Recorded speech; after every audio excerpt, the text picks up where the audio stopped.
Hello friends, in this lecture we will be studying IC engines. See students, IC engines is covered in the syllabus of engineering services examination. However, it is not covered in GATE examination. So those students who are preparing for engineering services shall go for this video. Fine. Now see students, today the topic we will be studying is engine performance parameter.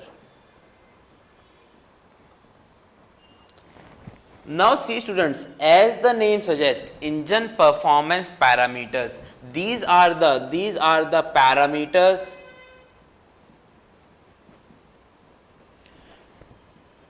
used to measure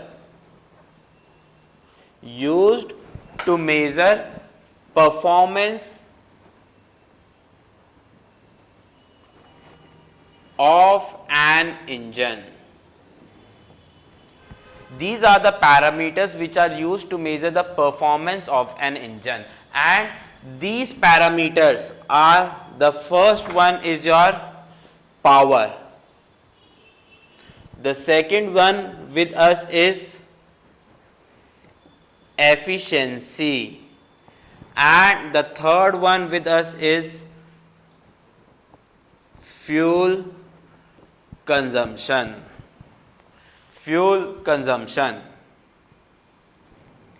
Fine. Now let us study power. See students, power is again of three types. The first one we need to study is indicated power.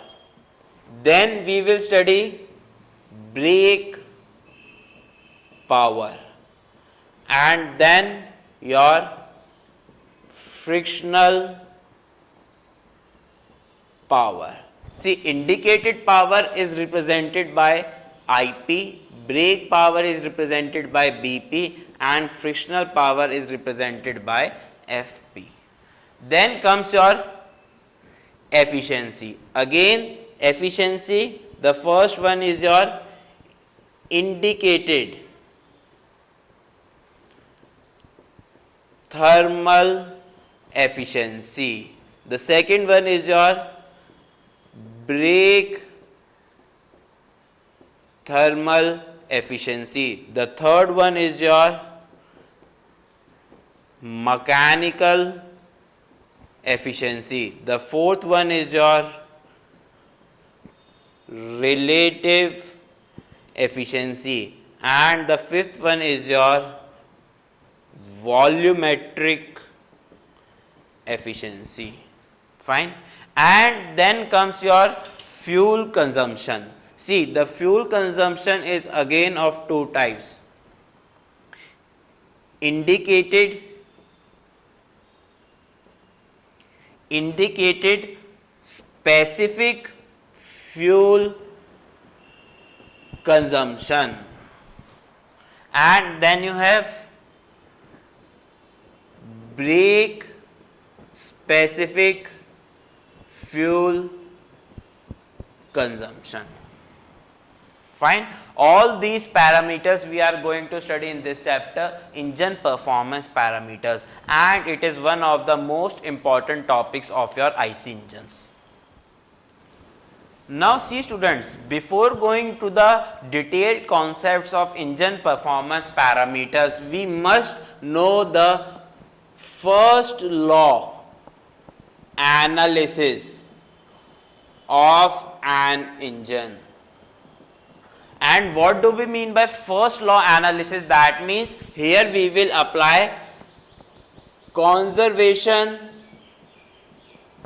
of energy. That means we will see how the energy remains conserved during the function of an IC engine. Fine. Now,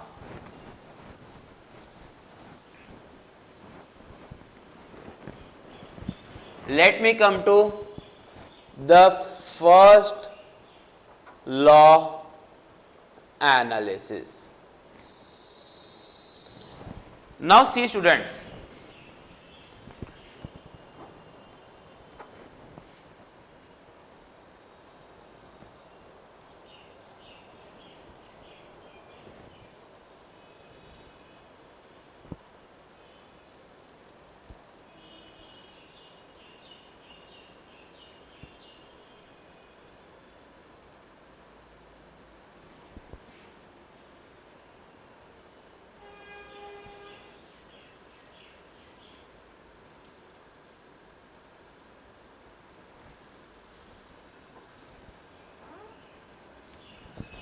now let this be a cylinder of an engine. Let this be a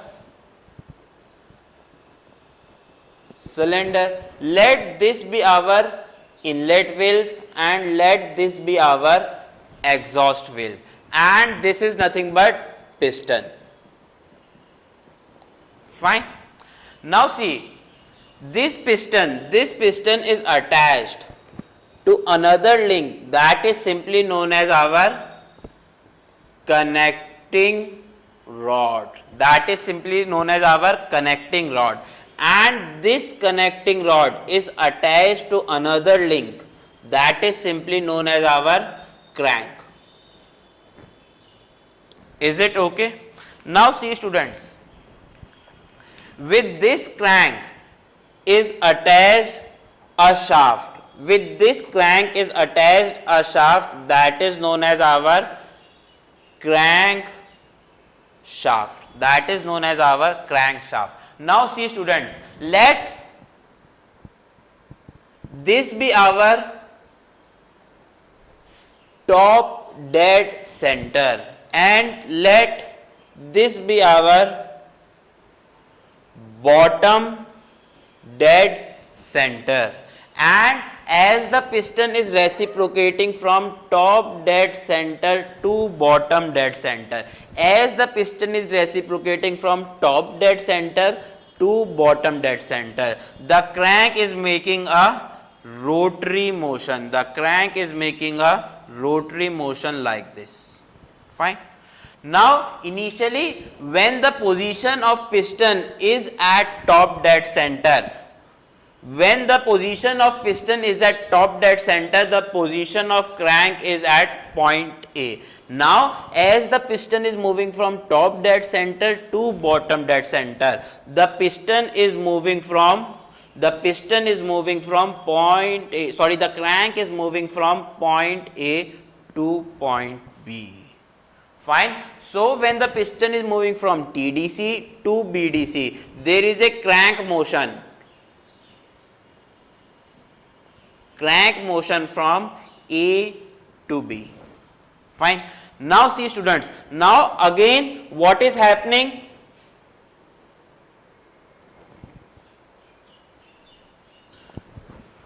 Now the piston will reciprocate from your bottom dead center to top dead center, and during this the crank will rotate from point B to point A. From point B to point A. So this is here crank motion from B to A. Fine. So here what we are seeing is that the reciprocating motion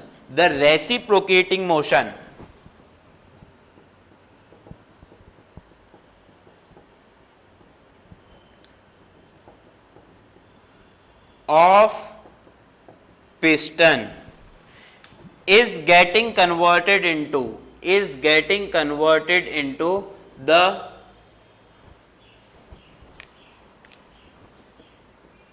rotary motion of crank. It is getting converted into the rotary motion of crank. Fine. So see students, what is happening here? Here there is some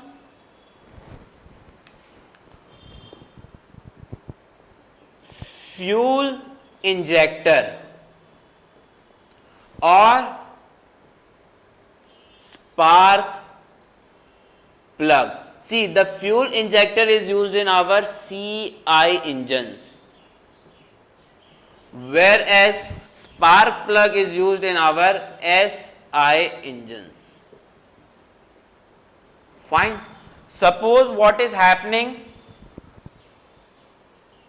there is some fuel injection or spark plug, and what is the motive of this spark? See students, here this region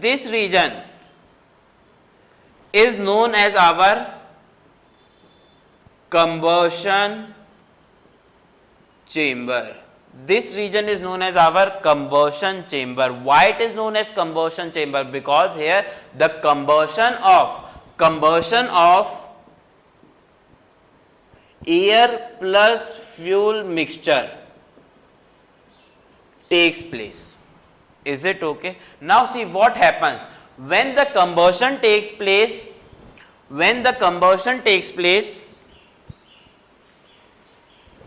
Your combustion gases try to expand.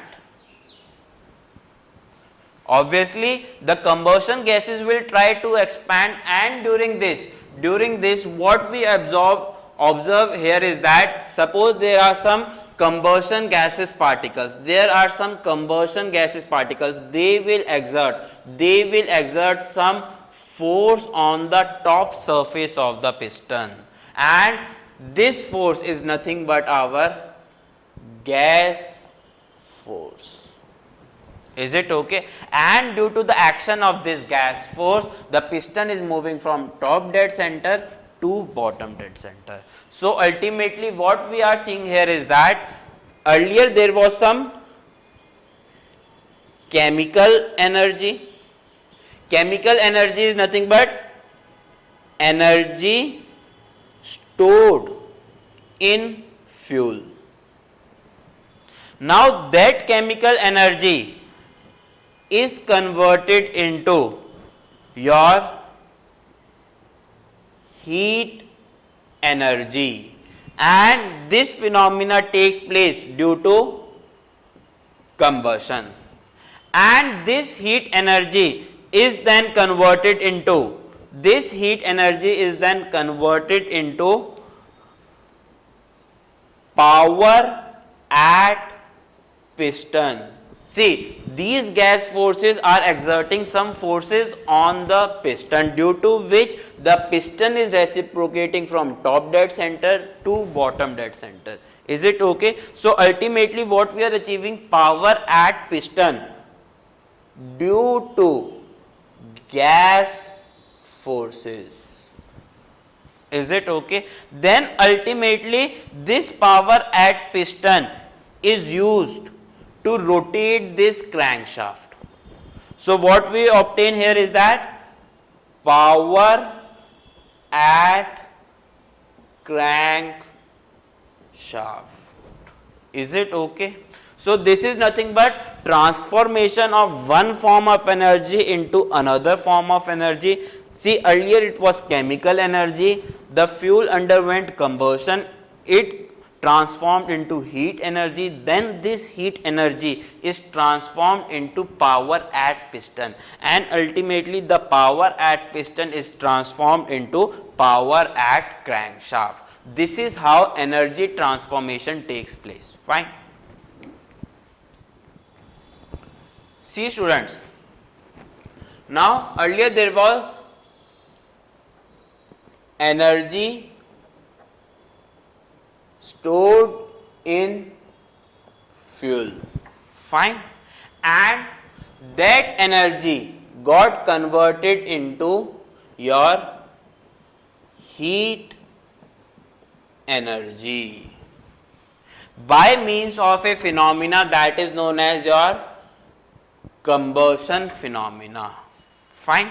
However, during this conversion there will be some losses, and the losses are taken account into incomplete combustion. See students, all the fuel entering in the combustion chamber may not get burned. So some of the fuel remains unburned, or there might be not sufficient oxygen to burn the complete fuel. So there will be some energy loss due to incomplete combustion. Is it okay? Let this quantity be 1 and let this quantity be 2. So our heat energy from the first law can be taken as simply 1 minus 2. Is it okay? Now see students, this heat energy is converted into power at piston due to gas forces. Sorry, there is some heat losses. Now, what kind of heat losses? See students,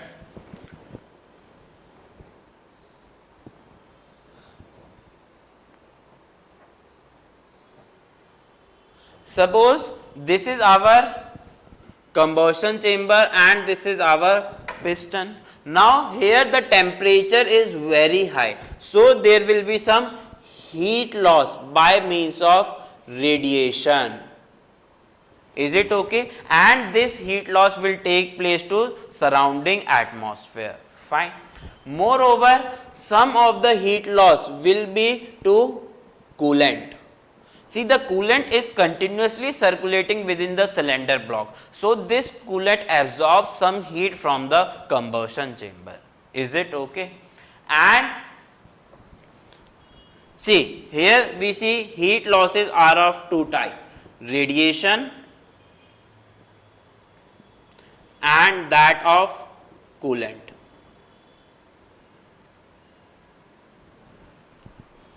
Now there is one more heat loss apart from radiation heat losses and heat loss to coolant. That is, some of the exhaust gases will be moving out from exhaust valve. These are your exhaust gases. And these exhaust gases do carry some heat along with them. So another form of heat loss is nothing but your heat loss with exhaust gases. Is it okay? Let this quantity be 3. And from first law we can say that the power produced at the piston will be nothing but 1 minus 2 minus 3.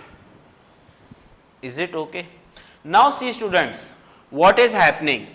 This power at the top of the piston is getting converted into power at crankshaft. Power at crankshaft. However, during the transformation from power at piston to power at crankshaft, there will be some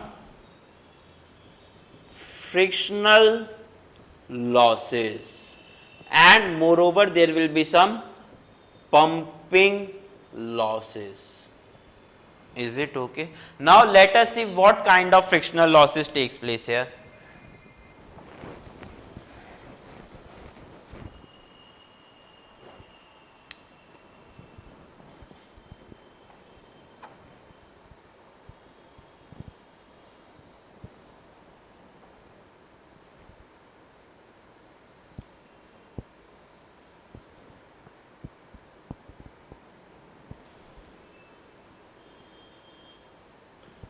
See here, let this be our piston, and this piston is continuously reciprocating between our top dead center and bottom dead center. So here will be some frictional losses due to sliding of piston with respect to cylinder walls. With respect to cylinder walls. Fine. So here one form of frictional losses is between piston and cylinder walls. Is it okay? Now see students, what is happening? This piston is attached to your connecting rod and this is attached to our crank, and with this crank is attached a shaft that is known as our crank shaft. And see students, here there are some bearings, here there are some bearings, and there is a sliding contact, there is a contact between your bearings and crankshaft, due to which there is some frictional losses between crankshaft and bearings. So another form of frictional losses here we see is that between crankshaft and bearings. Is it okay? Now let us see what is our pumping loss.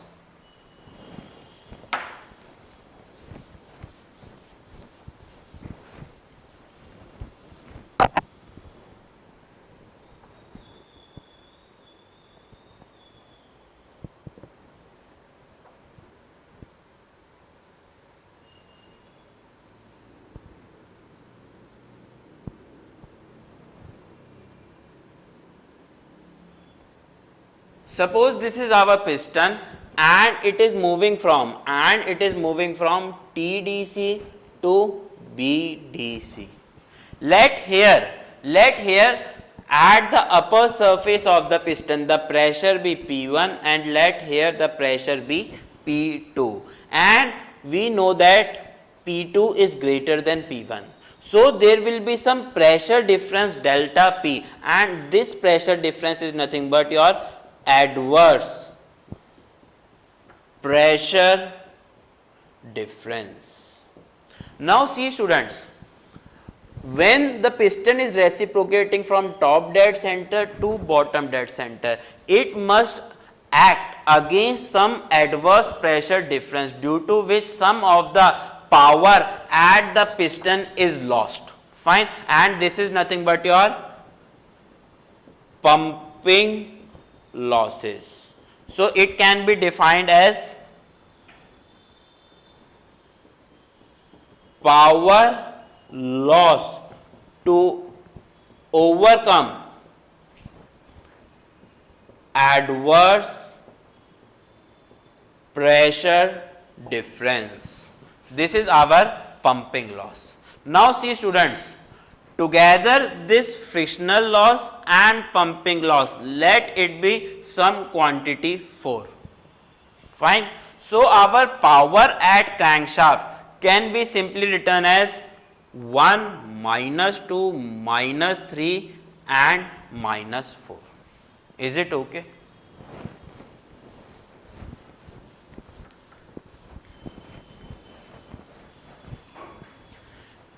Now see students, further this power at crankshaft is not fully utilized to run the automobile, and there are some losses. Again there are some losses in the form of frictional loss and unaccounted loss. Is it okay? And once we consider this losses, the power left with us is known as useful power. Useful power at crankshaft. And see students, why we have called this useful power? Because this power is utilized to run an automobile. Is it okay? And this useful power is also known as our brake power, or it may also be known as our shaft power, and sometimes it is also known as our delivered power. Is it okay? Now let us see what kind of frictional losses takes place here.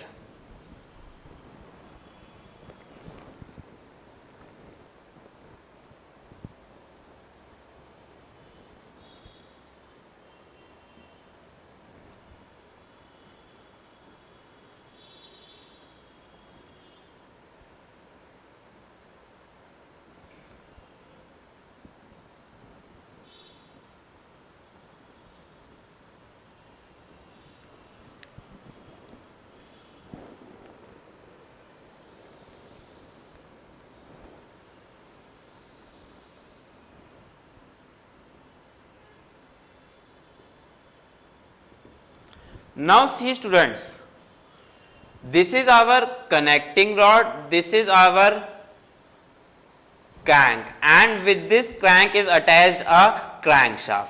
Is it okay? Now see students, this is our inlet valve and this is our exhaust valve.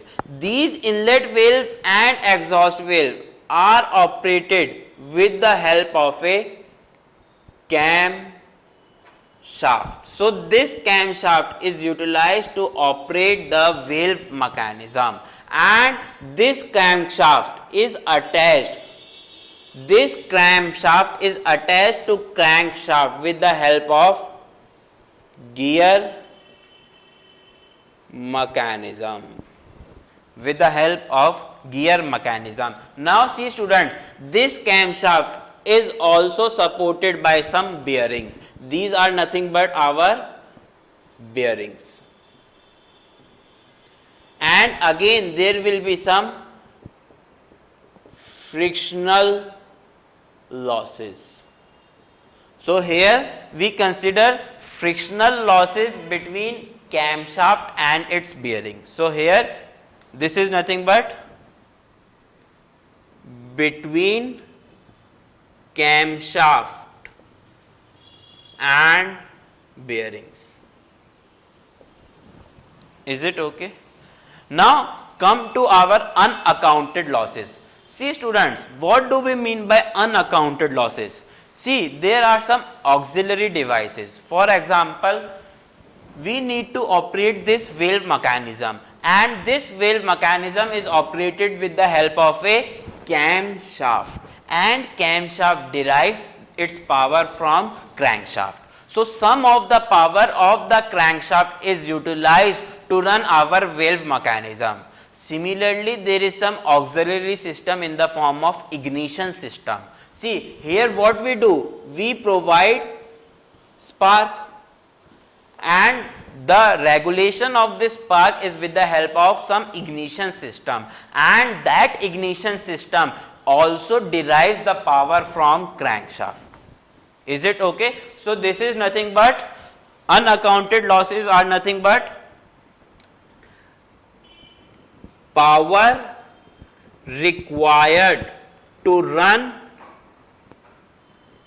auxiliary. Let this amount be 5. So our brake power can simply be written as 1 minus 2 minus 3 minus 4 and minus 5. Is it okay? Now see students, this useful power at the crankshaft is known as our brake power, and the power at the piston is also known as our indicated power. Is it okay? So here what we are seeing is that when the energy is being transformed from one form to another, then to another, then to another, there are some kind of losses. And what we see from the first law is that this energy minus the loss becomes this energy. This energy minus the heat losses becomes power at piston. power at piston minus frictional loss and pumping loss becomes equal to power at crankshaft, and the power at crankshaft minus the frictional losses and unaccounted losses is nothing but our brake power. So here what we see is that energy remains conserved while transformation of one form of energy into another form of energy. Fine.